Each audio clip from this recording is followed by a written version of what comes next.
갑자기 뜬금없이 웬 한국? 우리 이제 막 입사했는데. 진짜 겨우 취직했는데 그만둘 수도 없고. 아, 어떻게 하냐, 이거. 너네 무슨 말도 안 되는 소리 하고 있냐? 한국이 얼마나 좋은지 모르지? 안녕하세요. 저는 네덜란드에서 반도체 회사에 다니고 있는 플로라라고 합니다. 오랜 기간 저는 반도체 회사로 취업하는 것을 꿈꿔왔으며 그 꿈을 이룬 지 얼마 되지 않았을 때입니다. 이렇게 겨울이 돼서 작년에 한국에 다녀왔던 경험이 기억나게 되었고, 정말 대단했던 한국의 모습을 글로 담아보려고 합니다. 저는 네덜란드를 이끌고 있는 대형 산업 중 하나인 반도체 업계에 몸을 담고 싶어하는 꿈이 있었습니다. 반도체를 보면 흥분이 되고 반도체만 생각해도 가슴이 뛰는 그런 것 때문은 아니고요. 다른 대부분의 사람들이 생각하는 것처럼 저도 높은 급여와 안정적인 직장을 원했기 때문에 네덜란드의 반도체 업계에서 근무를 하고 싶어 했습니다. 정말 다행인 점은 네덜란드에서 최근 제조되는 반도체 생산에 있어서 전 세계에 제공하는 핵심 제조 기술을 가지고 있기 때문에 네덜란드의 반도체 산업의 미래는 밝은 편이거든요.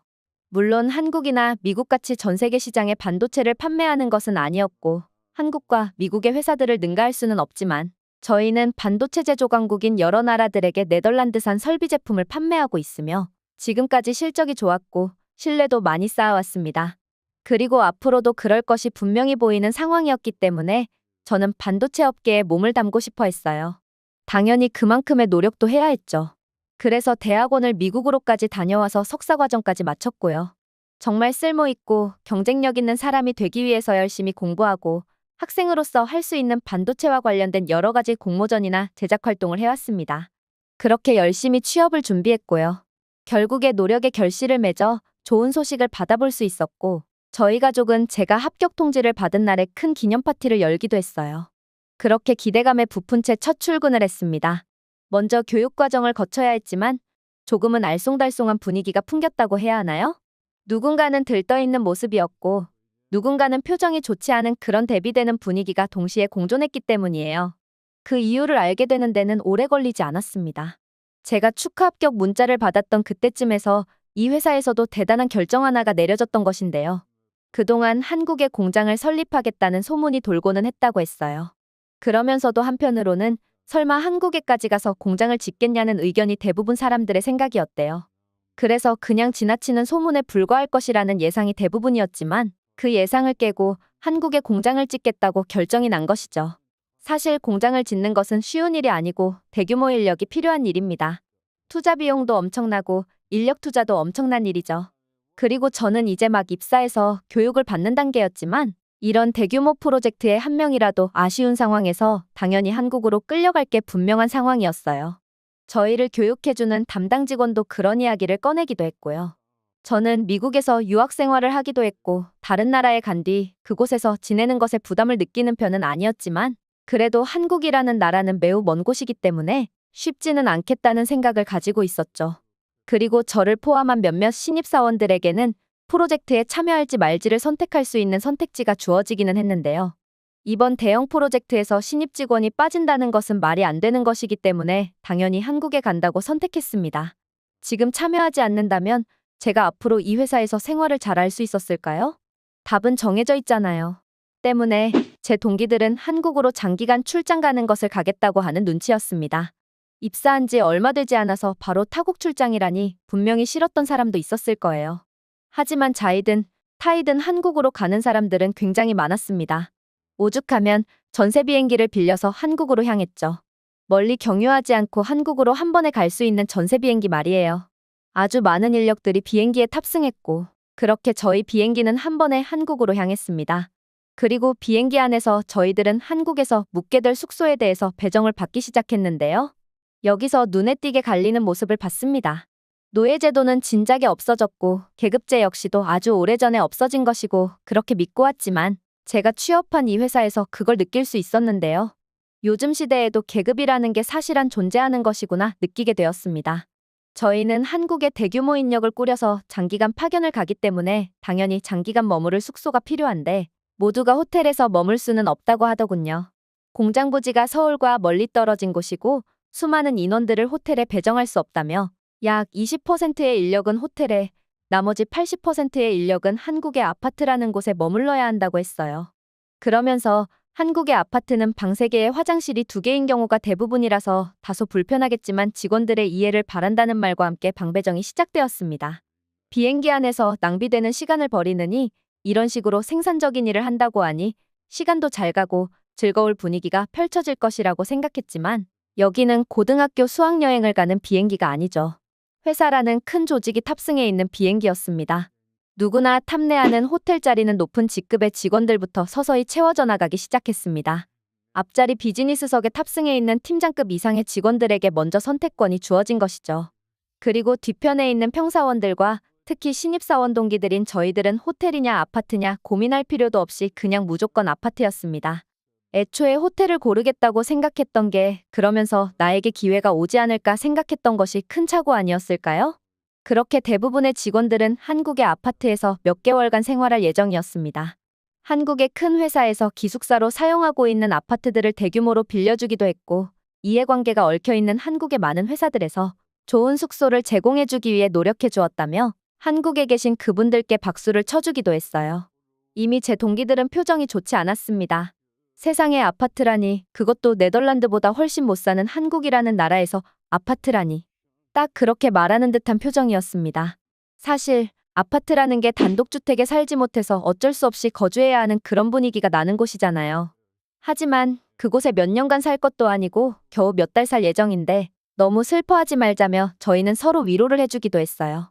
그렇게 한국에 도착했고 저희는 공항에 준비된 버스를 타고 2시간 넘게 한국의 도로를 달렸습니다.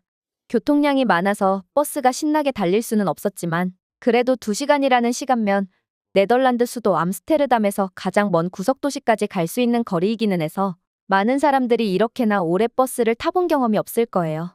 하지만 한국의 국토 면적이 네덜란드보다 2.5배 더 크다고 하더군요. 2시간이나 달렸는데 한국 국토의 절반도 가로지르지 못했다는 사실에 놀라기도 했습니다. 유럽의 다른 나라로의 여행을 즐겨하는 네덜란드 사람이 아니라면 이 정도 거리는 장거리라고 생각하는 편이니까요. 그리고 저희들은 각자 배정된 숙소에 들어가게 되었습니다. 하지만 제가 생각했던 것과 달리 한국의 아파트는 유럽의 아파트와는 차원이 다른 존재 같았어요. 일단 모두가 통일된 건물처럼 똑같이 생긴 거대한 건축물이 서로 멀리 떨어져서 웅장하게 서 있었는데요. 이런 모습 또한 네덜란드나 유럽에서 볼 수 없는 광경이기 때문에 참 신기하게 느껴졌습니다. 게다가 허술한 중앙현관이 아니라 비밀번호를 치면 자동으로 열리는 거대한 유리문이 너무나 신기했고요. 게다가 아파트라는 인식과는 다르게 엘리베이터도 매우 고급졌으며 엘리베이터를 기다리는 내내 복도에서 깨끗하고 고급스러운 느낌을 받을 수 있었습니다. 완공된 지 몇 년 지나지 않은 아파트라고 했는데 아직 새 건물의 느낌도 났고 무엇보다도 그냥 굉장히 고급스러웠어요.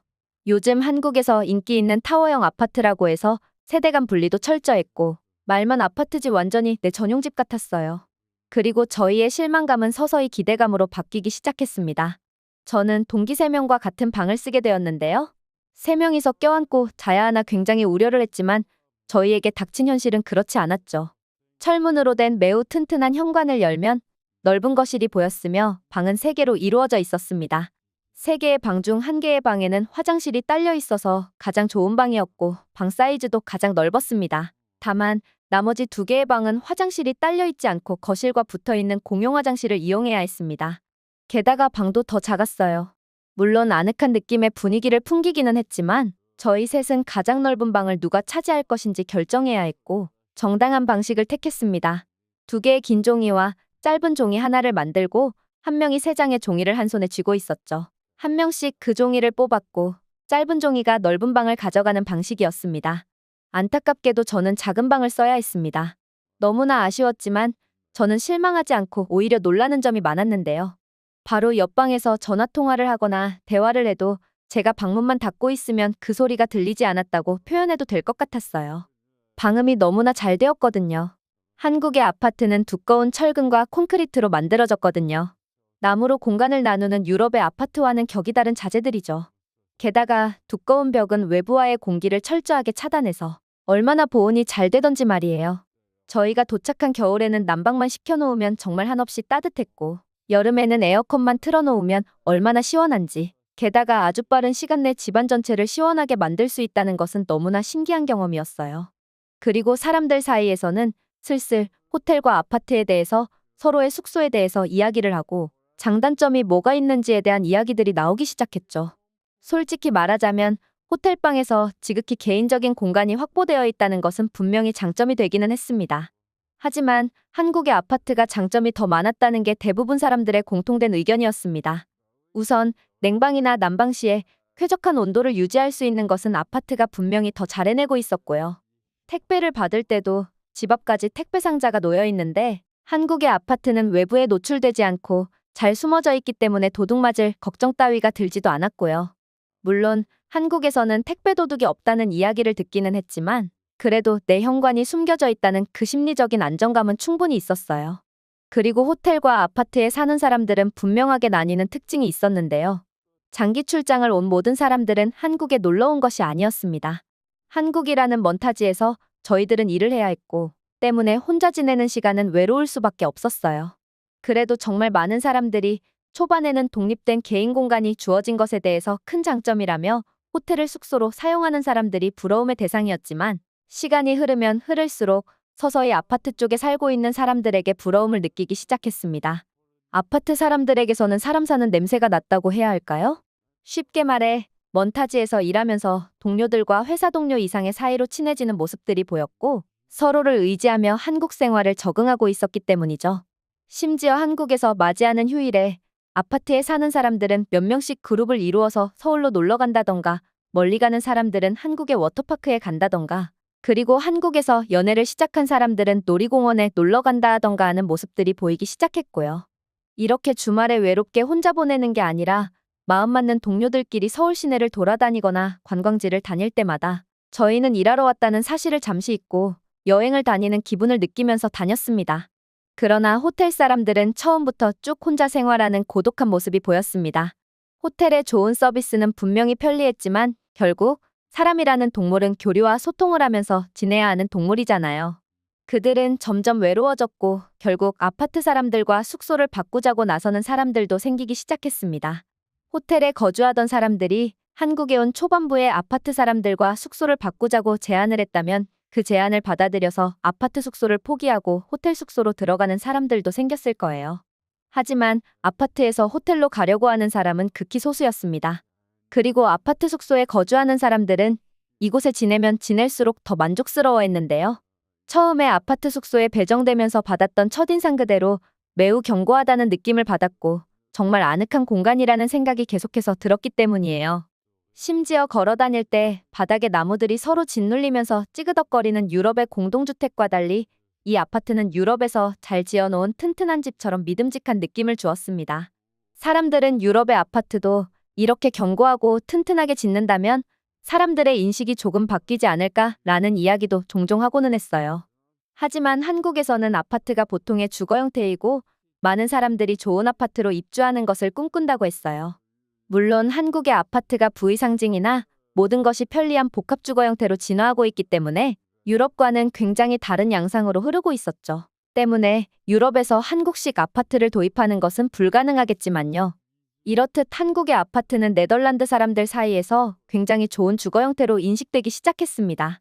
그렇게 시간은 흘러갔습니다. 한국에서의 생활도 익숙해하는 사람들도 많았어요. 그러나 시간이 흐르면서 서서히 필수 인원을 제외하고 네덜란드로 복귀하는 직원들이 많아졌습니다. 사람들은 호텔 숙소를 줄이고 서서히 아파트 숙소로 이주하겠구나 싶었지만 많은 사람들의 생각과 달리 회사 측에서는 아파트 숙소를 한국의 회사에게 다시 돌려줘야 한다며 아파트 숙소를 축소해 나갔어요.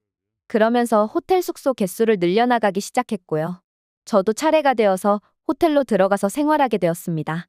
네덜란드 본사에서는 당연히 호텔이 더 선호하는 숙소 형태라고 생각하고 있었고 많은 사람들이 아파트가 좋다며 친하지 않았던 사람들도 서로 간에 친분도 생기고 저녁에는 다 같이 모여서 고기 파티도 하고 아파트 숙소 생활이 너무 좋다는 식으로 말을 했지만 본사에서는 그것마저도 좋게 보지 않았나 봐요. 그냥 개인 숙소를 쓰고 일에만 열심히라는 잔소리만 들었을 뿐이었죠. 그렇게 저도 네덜란드로 돌아오기 3주 전부터는 호텔에서 지내야 했고 그리고 그 시간은 정말 힘들었던 시간으로 기억되고 있어요. 서로 교류 없는 삭막한 느낌이었고 동료들과 아파트 단지 내를 산책하던 즐거움과 서로 음식을 해서 나누어주던 즐거움도 싹 사라졌고요. 그저 자신의 일을 끝마치고 조용히 호텔방 안으로 들어와서 핸드폰으로 영화를 보거나 유튜브를 보는 것 말고는 할 게 없더군요. 게다가 아파트에서는 아주 친하게 지냈던 사람들도 이제는 각자 호텔방 안에 틀어박혀서 외출도 하지 않는 경향을 보였습니다. 주말마다 서울에 놀러 가고는 했던 것도 그냥 중단되어 버렸어요. 그래서 저는 한국의 호텔 숙소에서 지냈던 마지막 3주가 가장 힘들었다고 느끼고 있어요. 한국의 아파트에서는 한국 사람들이 생활하는 방식대로 아파트 상가에 가서 간단하게 먹거리도 즐기고 술도 한잔하는 그런 낭만적인 모습이 있었지만 호텔에서는 그런 게 잘 안 되고는 했거든요. 이번 한국 출장길 경험을 통해서 저는 꼭 아파트라는 주거 공간이 나쁘다고 생각하지 않게 되었어요. 다만 지름 유럽의 아파트와 한국의 아파트는 분명히 다르지만 한국 사람들은 원래 열악한 주거 형태의 상징이던 아파트를 이런 식으로 발전시켰다는 그 모습이 대단해 보기도 했고요.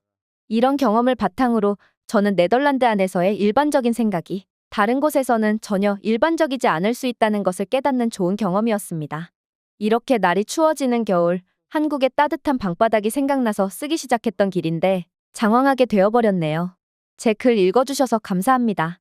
오늘의 사연은 여기까지입니다. 구독과 좋아요는 영상 제작에 큰 힘이 됩니다. 다음에도 좋은 영상으로 찾아뵙겠습니다. 시청해주셔서 감사합니다.